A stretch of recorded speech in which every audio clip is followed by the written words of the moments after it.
نحمدہ ونصلی ونسلم علی رسولہ الکریم اما بعد۔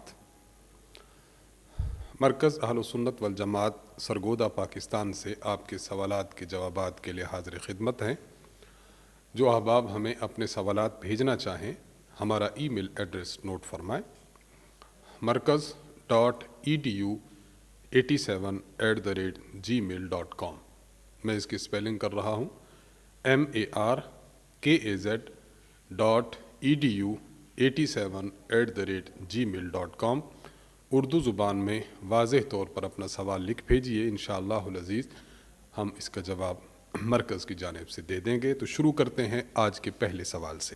پہلا سوال ہمیں بھیجا ہے فیض قدیر صاحب نے کراچی سے۔ آپ پوچھتے ہیں کہ ہمارے والد صاحب فوت ہوئے ہیں، میری والدہ زندہ ہیں اور ہم 2 بھائی اور 2 بہنیں ہیں۔ ہمارے دادا اور دادی پہلے وفات پا چکے ہیں۔ ہمارے والد صاحب کی جائیداد تقسیم کرنی ہے تو کس حساب سے تقسیم کریں گے؟ رہنمائی فرما دیں، جزاک اللہ خیرہ و احسن الجزا۔ دیکھیے، آپ کی والدہ ایک تو زندہ ہیں اور دوسرا آپ 2 بھائی اور 2 بہنیں ہیں، اس لیے تقسیم آپ جائیداد کی یوں کریں گے کہ کل جائیداد کے 48 حصے بنا لیں، 48 حصے۔ ان 48 حصوں میں سے 6 حصے آپ دے دیں والدہ صاحبہ کو، باقی آپ کے پاس بچ جائیں گے 42 حصے۔ ان 42 حصوں کو یوں تقسیم کریں کہ ہر بھائی ڈبل حصہ لے اور ہر بہن سنگل حصہ لے۔ اس حساب سے 14 حصے پہلا بھائی، 14 حصے دوسرا بھائی، یہ 28 حصے بن جائیں گے، اور باقی جو 14 حصے بچیں گے، ایک بہن 7 حصے اور دوسری بہن 7 حصے۔ یوں تقسیم عمل میں لائی جائے تو شرعاً درست ہوگی۔ ثاقب علی گھمن صاحب، آپ سعودی عرب سے سوال کرتے ہیں، کیا نماز شروع کرنے کے بعد نماز میں ہی نیت تبدیل کی جا سکتی ہے یا نہیں؟ مثلاً زید نے سنت نماز کی نیت سے نماز شروع کی، 1 رکعت گزر جانے کے بعد اسے خیال آیا کہ میری تو فرض کی قضا باقی رہتی ہے، تو اس دوران کیا سنت کی نیت والی نماز کو فرض نماز میں تبدیل کیا جا سکتا ہے یا نہیں؟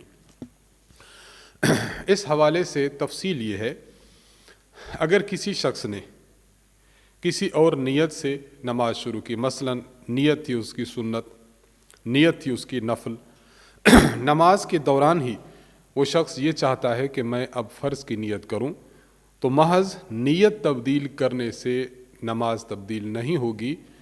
اگر کوئی شخص یہ کہہ دے کہ میری جو نفل نماز ہے، میری جو سنت نماز ہے، میں اسی نماز کو کنورٹ کرتا ہوں فرض میں، تو محض نیت کرنے سے نماز سنت یا نماز نفل فرض نماز میں تبدیل نہیں ہوگی۔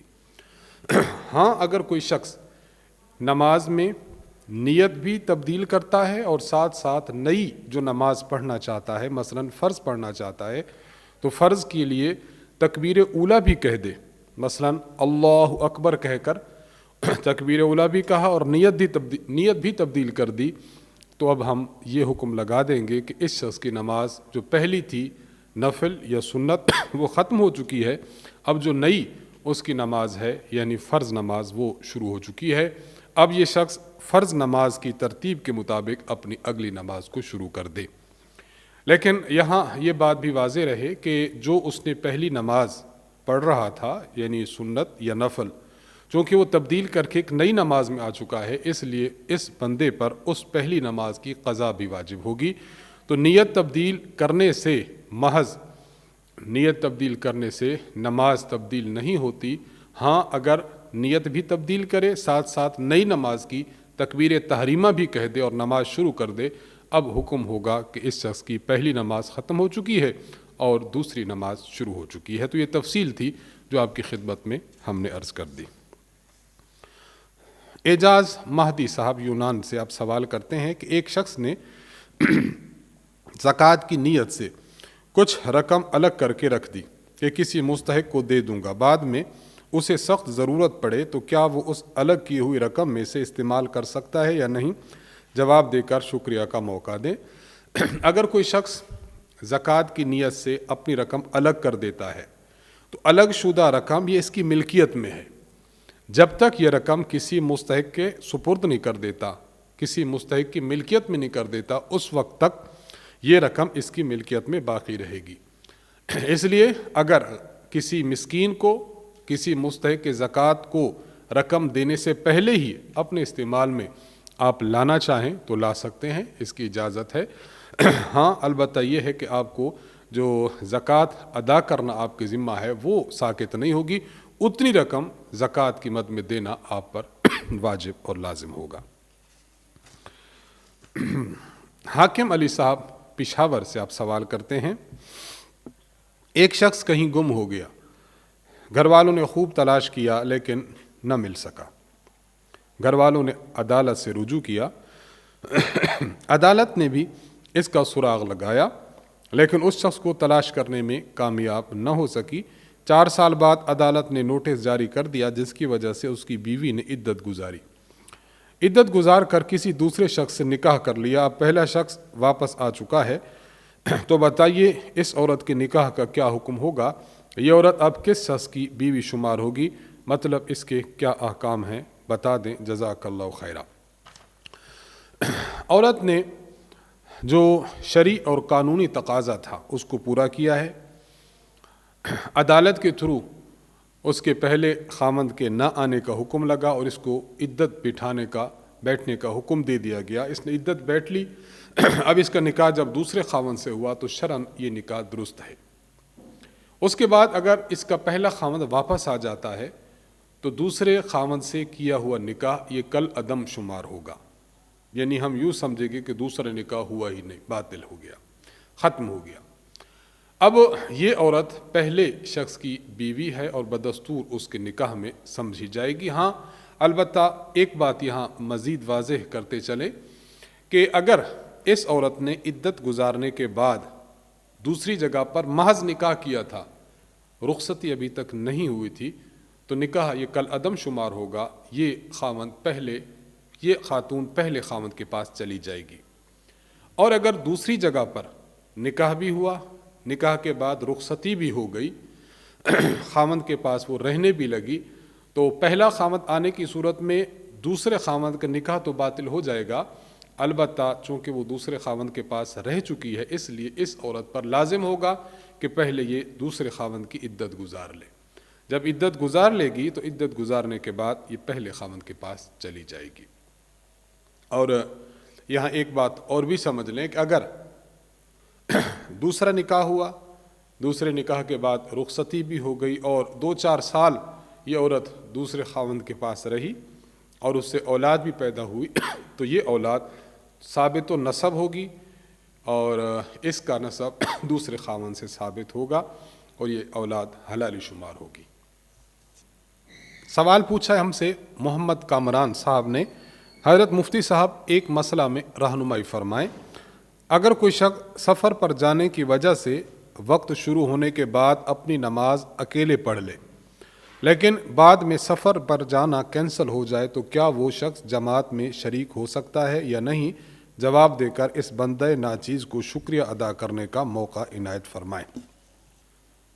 دیکھیے، اگر اس شخص نے فجر کی نماز پڑھ لی تھی یا عصر کی نماز پڑھ لی تھی یا مغرب کی نماز پڑھ لی تھی تو اب جماعت میں شریک نہیں ہو سکتا، اور اگر اس شخص نے ظہر کی نماز پڑھی تھی یا عشاء کی نماز پڑھی تھی اور اب کینسل ہو گیا اس کا سفر تو یہ شخص اب جماعت میں شریک ہو سکتا ہے۔ اس کی بنیادی وجہ یہ ہے کہ جب اس شخص نے اپنے فرض ادا کر لیے تو فرائض اس کے ذمہ سے ساقط ہو گئے۔ اب جو بھی نماز یہ شخص پڑھے گا تو وہ نماز اس کے حق میں نفل شمار ہوگی۔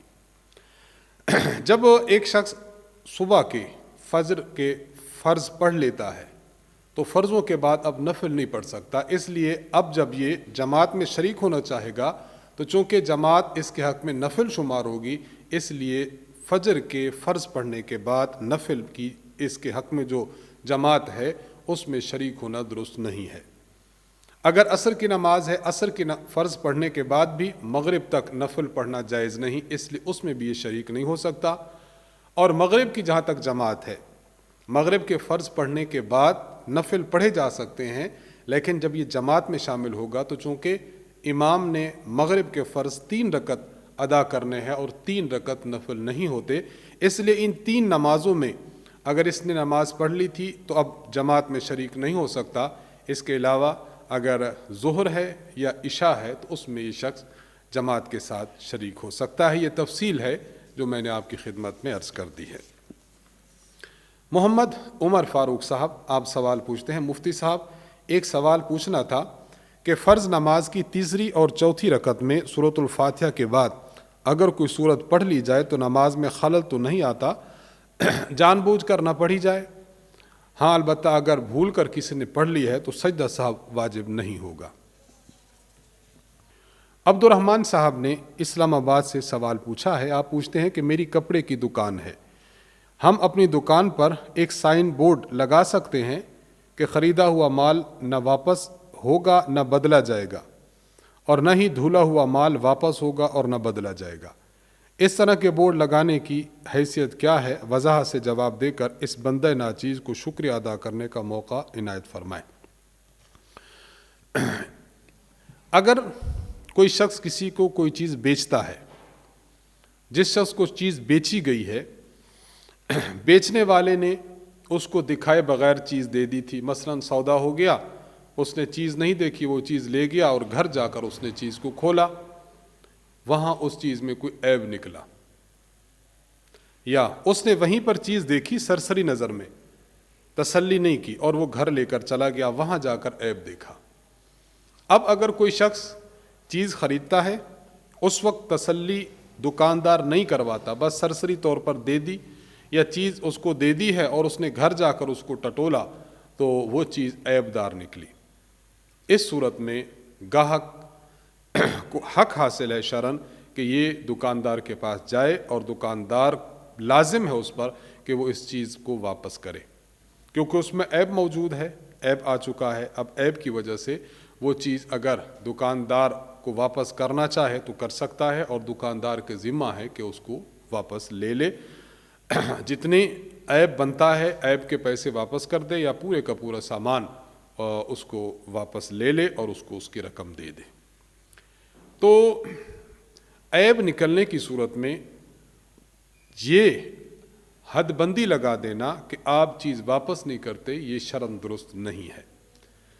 ہاں، اگر ایسا ہے کہ ایک شخص نے چیز بیچی ہے، آپ دکاندار ہیں، آپ نے چیز بیچی ہے، اور چیز بیچتے ہوئے آپ نے کہا کہ تسلی کر لیجئے، میں تمام قسم کے عیب سے بری ہوں، اس نے تسلی کر لی ہے، دیکھ لیا، بھال لیا، اب وہ لے کر چیز چلا گیا، اب اس کو رجوع کرنے کا حق حاصل نہیں ہے، وہ یہ نہیں کہہ سکتا کہ میرا مال اب تبدیل کر دو، میری فلاں کپڑا جو ہے وہ تبدیل کر دو۔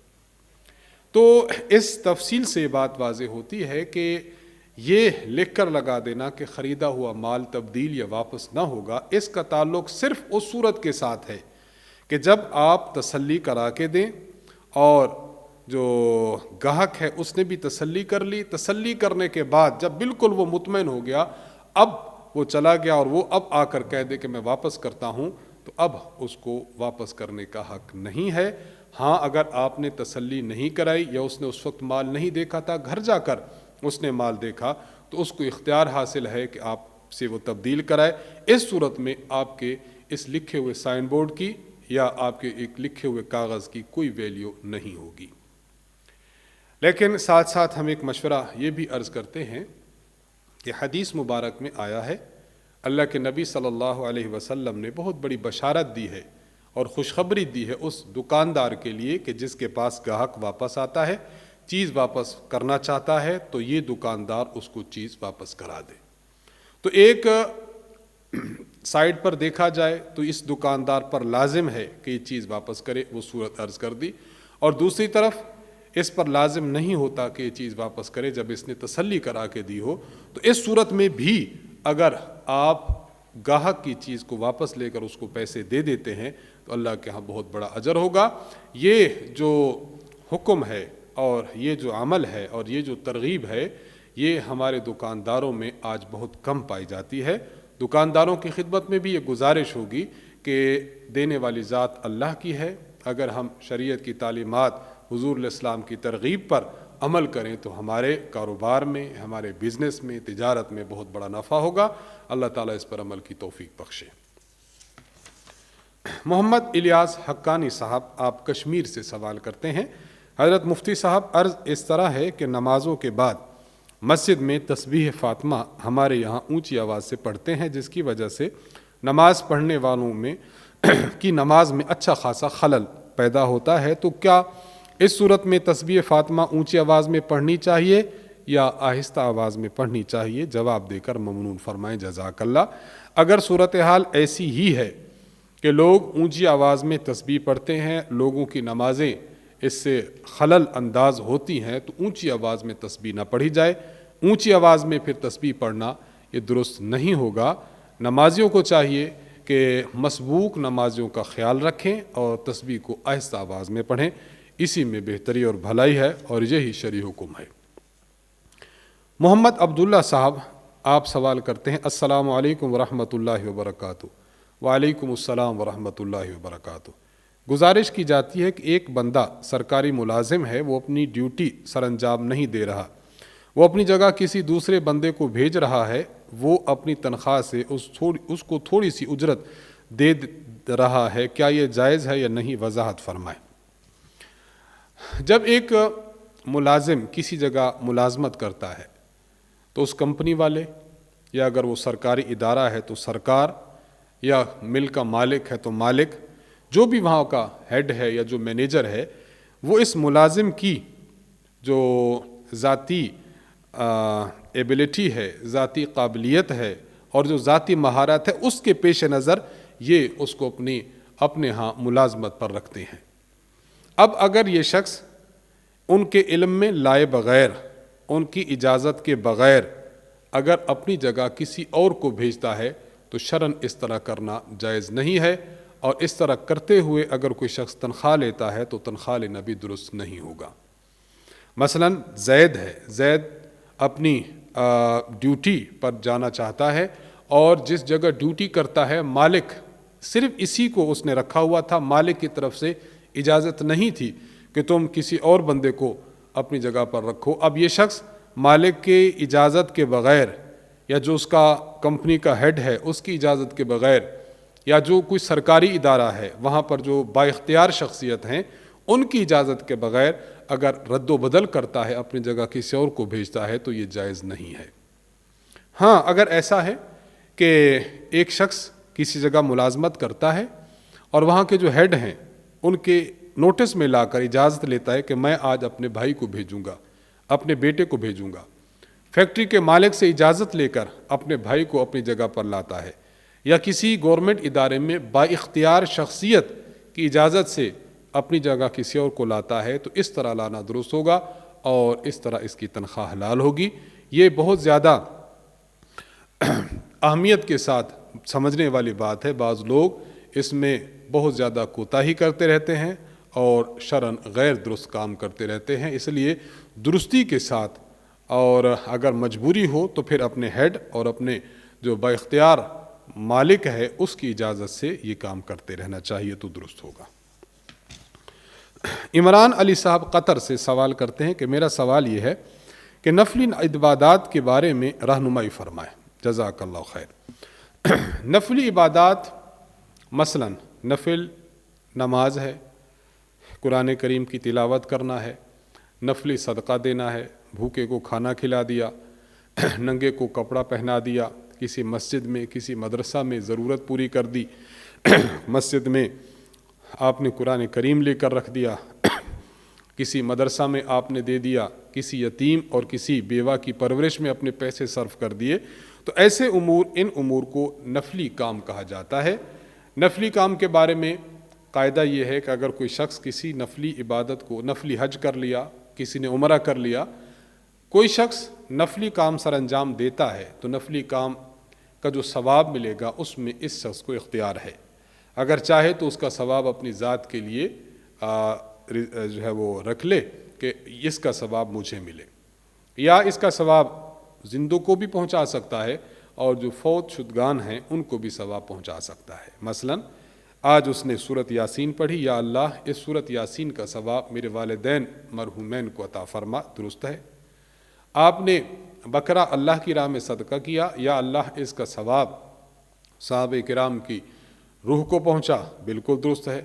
ایک عمرہ کیا، یا اللہ اس عمرہ کا ثواب جناب نبی پاک صلی اللہ علیہ وسلم کی ذات کو عطا فرما، درست ہے۔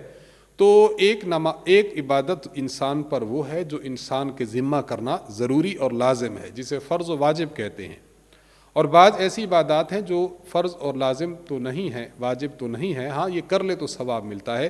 تو نفلی عبادات کا تعلق ان چیزوں کے ساتھ ہے، چاہے وہ عبادت بدنی ہو، چاہے وہ عبادت مالی ہو، چاہے مالی اور بدنی عبادت کا مجموعہ ہو، تفصیل میں نے عرض کر دی ہے۔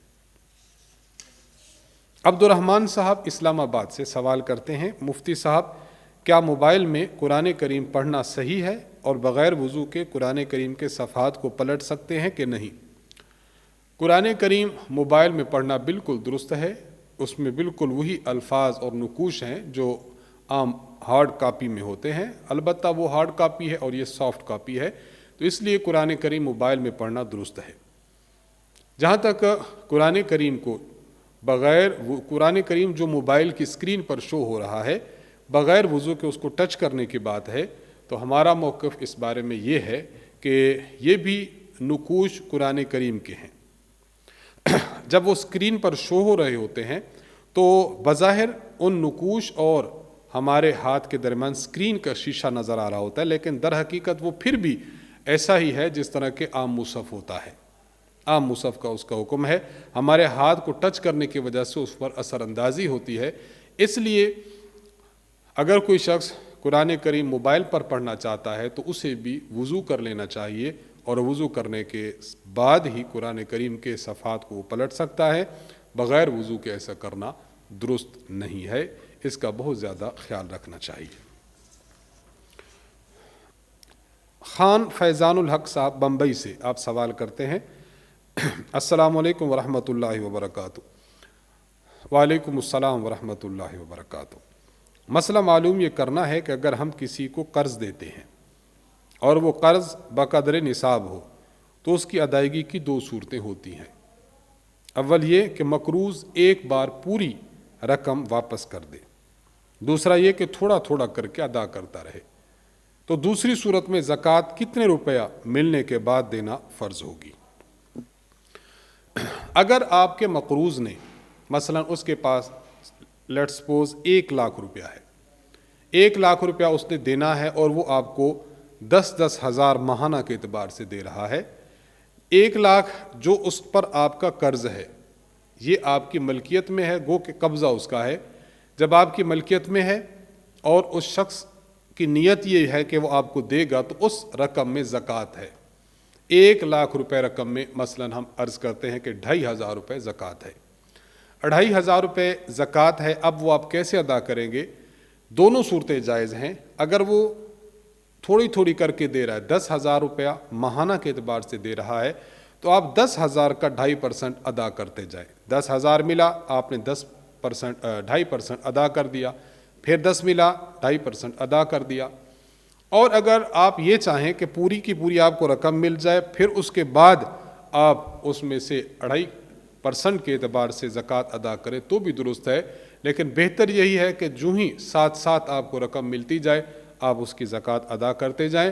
ایسا نہ ہو کل کوئی موقع ایسا آتا نہیں یا ہمیں زکوٰۃ ادا کرنے کا جو ہے وہ موقع ملتا نہیں تو خام خواہ انسان گناہ گار نہ ہو۔ تو بہتر یہی ہے کہ ساتھ ساتھ جتنی رقم ملتی جائے اس کے 2.5% ادا کرتے جائیں نیت زکوٰۃ کے ساتھ، تو یہ زیادہ بہتر اور زیادہ درست ہوگا۔ افتخار احمد صاحب سرگودا سے آپ سوال کرتے ہیں، کوئی شخص ہاتھ دھو کر کھانے کے لیے بیٹھا، اسی درمیان دوسرا شخص آیا اور مصافحہ کے لیے ہاتھ بڑھایا، کیا مصافحہ کرنے کے بعد پہلے سے دھویا ہوا ہاتھ کافی ہے یا دوبارہ دھونا پڑے گا؟ عموماً جب بھی کوئی لوگ آپ کے پاس آتے ہیں ہاتھ ملاتے ہیں تو عموماً ہر ایک کے ہاتھ خشک ہوتے ہیں اور صاف ہوتے ہیں، پاک ہوتے ہیں، اس لیے اس وہم کو دور کرتے ہوئے جب آپ نے ہاتھ ایک مرتبہ دھو لیے، کسی نے آ کر ہاتھ آپ کو ملائے تو دوبارہ دھونے کی حاجت نہیں ہے، بس آپ اسی دھولے ہاتھ کے ساتھ کھانا کھا لیں تو بالکل جائز اور بالکل درست ہے۔ ہاں، اگر آپ یہ سمجھتے ہیں کہ کوئی شخص آیا، اس کے ہاتھ میں نجاست لگی ہوئی تھی، اس کے ہاتھ میلے تھے، اس کے ہاتھ میں کوئی ایسا لیکوڈ لگا ہوا تھا کہ آپ کے ہاتھوں کو ملوث کر رہا ہے، اب آپ ہاتھ دوبارہ دھو لیں، وگرنہ ہاتھ صاف ہو تو محض شک کے بنا پر دوبارہ ہاتھ نہ دھوئیں۔ ابو نصیبہ صاحب برما سے سوال کرتے ہیں کہ ہر مجلس اور محفل کے آغاز میں تلاوت قرآن پاک کا عمل مداومت کے ساتھ لازمی سمجھ کر کرنا کیسا ہے، درست ہے، باعث اجر ہے؟ سب سے پہلے تو یہ سمجھیں کہ ہماری دینی محافل کا جب آغاز ہوتا ہے، اس میں قرآن کریم سے محفل کی ابتدا کی جاتی ہے۔ کوئی شخص بھی اس کو نہ فرض سمجھتا ہے، نہ واجب سمجھتا ہے، اور نہ ہی یہ سمجھتا ہے کہ اس کے بغیر ہماری محفل کی ابتدا ہوگی ہی نہیں۔ ہر شخص یہ سمجھتا ہے کہ ہم قرآن کریم سے محفل کا آغاز کرتے ہیں صرف برکت کے لیے، اللہ تعالیٰ کی رحمت اور اللہ کے کرم کو متوجہ کرنے کے لیے، اور اس نیت کے ساتھ کہ ہماری یہ محفل اختتام پذیر ہو تو اچھے نتائج کے ساتھ اور برکت کے ساتھ، سہولت کے ساتھ، شرور اور فتن سے محفوظ ہوتے ہوئے۔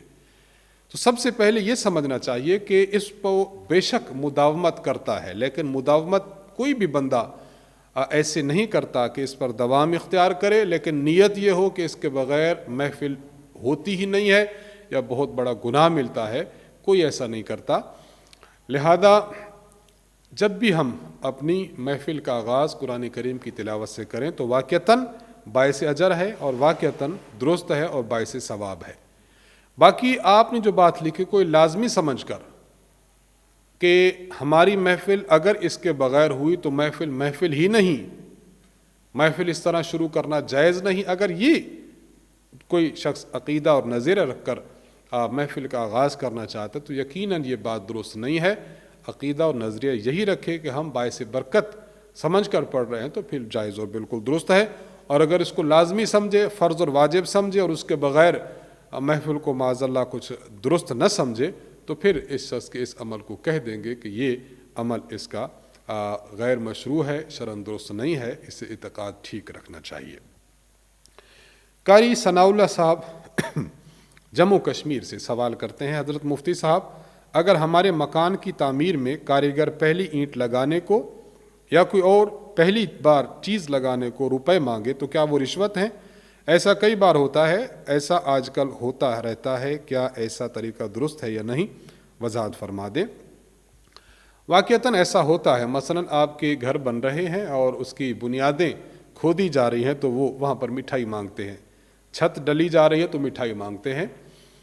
اس کو ہم رشوت تو نہیں کہہ سکتے، ہاں البتہ یہ ہے کہ اس میں مزدور طبقہ کو زیادہ لجاجت نہیں کرنی چاہیے، زیادہ پریشرائز نہیں کرنا چاہیے مالکان کو کہ مالکان مجبور ہو جائیں، دل سے ہرگز راضی نہیں ہے لیکن لوگوں کو دکھلانے کے لیے مجبوراً آپ کو کچھ کھلا رہے ہیں، تو مزدور طبقہ کو بھی غور کرنا چاہیے کہ اتنی لجاجت سے کام نہیں لینا چاہیے، اور مالکان کو بھی اس بات کا خیال رکھنا چاہیے کہ اگر کوئی مانگ رہا ہے تو خوش دلی سے دے۔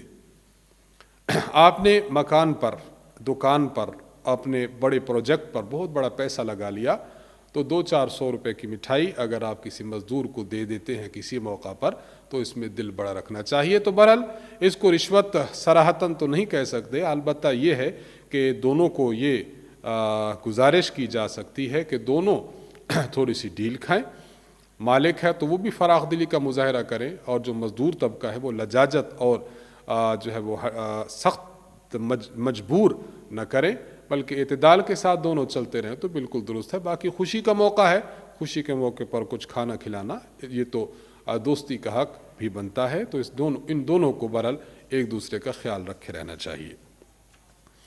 محمد عمار خان صاحب سوال پوچھتے ہیں کہ حضرت مفتی صاحب، اگر ہم گھر میں جماعت سے نماز پڑھیں تو کیا اذان دینا بھی ضروری ہے یا نہیں؟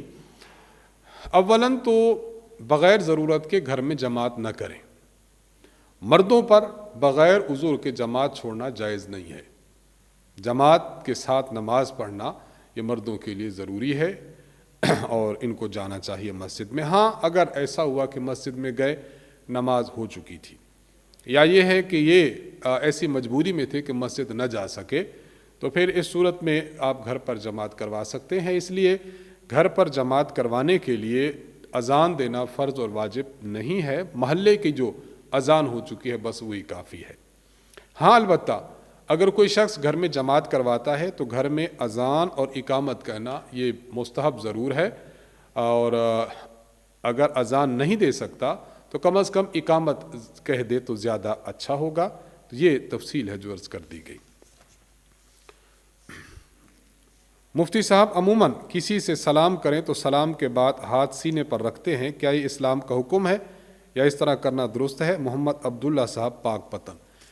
دیکھیے، سلام انسان کرتا ہے، مصافحہ کیا یا معانقہ کیا، مصافحہ اور معانقہ کرنے کے بعد بس یہ مکمل ہو گیا جو اسلام کا حکم تھا۔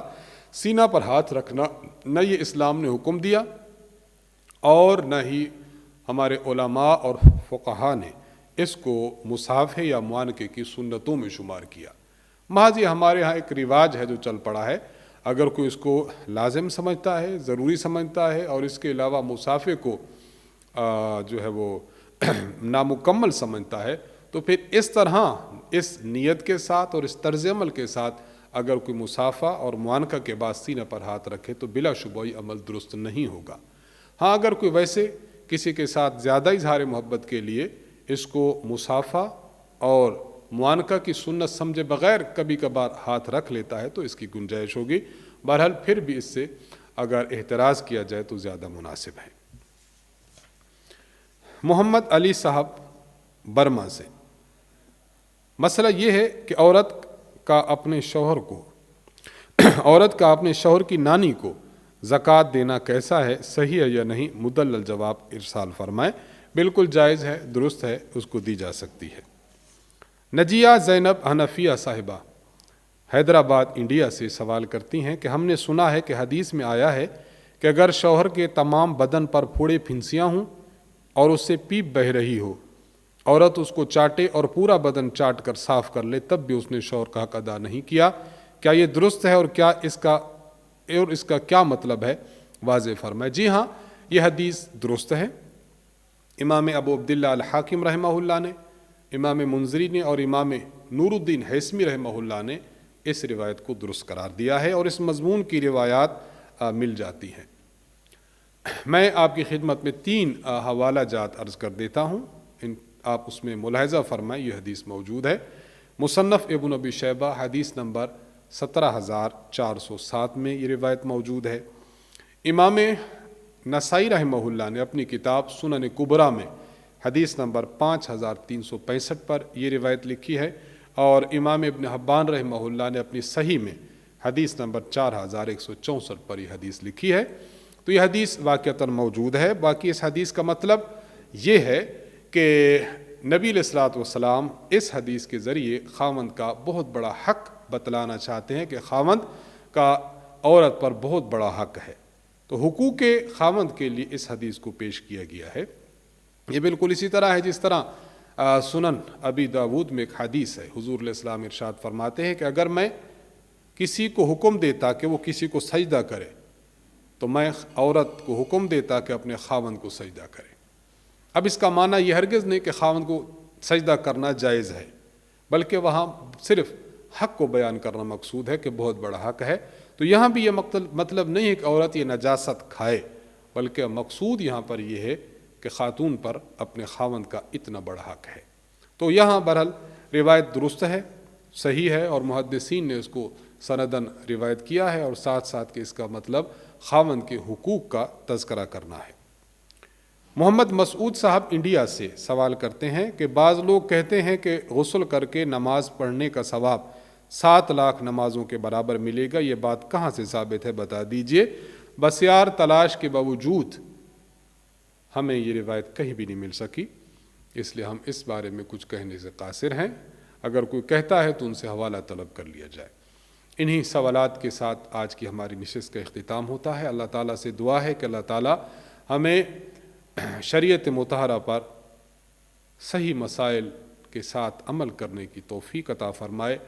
ہمارے استاذ محترم حضرت متکلم اسلام مولانا محمد الیاس گھمن صاحب دامت برکاتہم، مرکز اہل سنت والجماعت سرگودا، خانقاہ حنفیہ سرگودا، ہمارے احناف میڈیا سروسز کی ٹیم، ان کو خصوصی دعاؤں میں یاد رکھیں۔ وآخر دعوانا الحمد للہ رب العالمین۔ السلام علیکم ورحمۃ اللہ وبرکاتہ۔